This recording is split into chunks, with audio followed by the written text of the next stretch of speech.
শহীদ ওসমান হাদির স্ত্রী ও একমাত্র সন্তানের দায়িত্ব সরকার গ্রহণ করবে।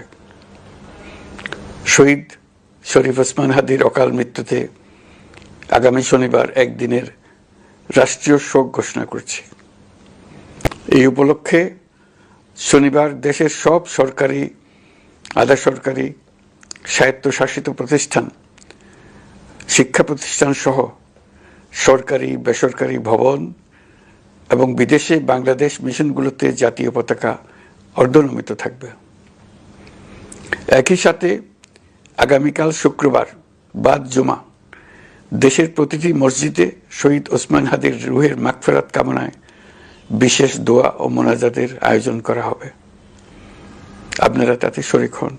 অন্যান্য ধর্মের উপাসনালয়গুলোতেও আয়োজন হবে বিশেষ প্রার্থনার।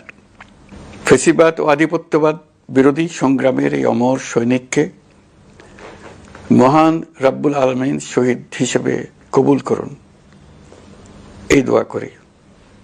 আমরা সবাই মিলে এই দোয়া করি।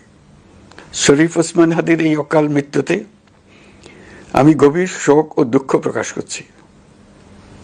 তার প্রয়াণ দেশের রাজনৈতিক ও গণতান্ত্রিক পরিসরে এক অপূরণীয় ক্ষতি। আমি তার রুহের মাগফিরাত কামনা করছি এবং শোক সন্তপ্ত স্ত্রী, পরিবারের সদস্যবৃন্দ, স্বজন ও সহকর্মীদের প্রতি গভীর সমবেদনা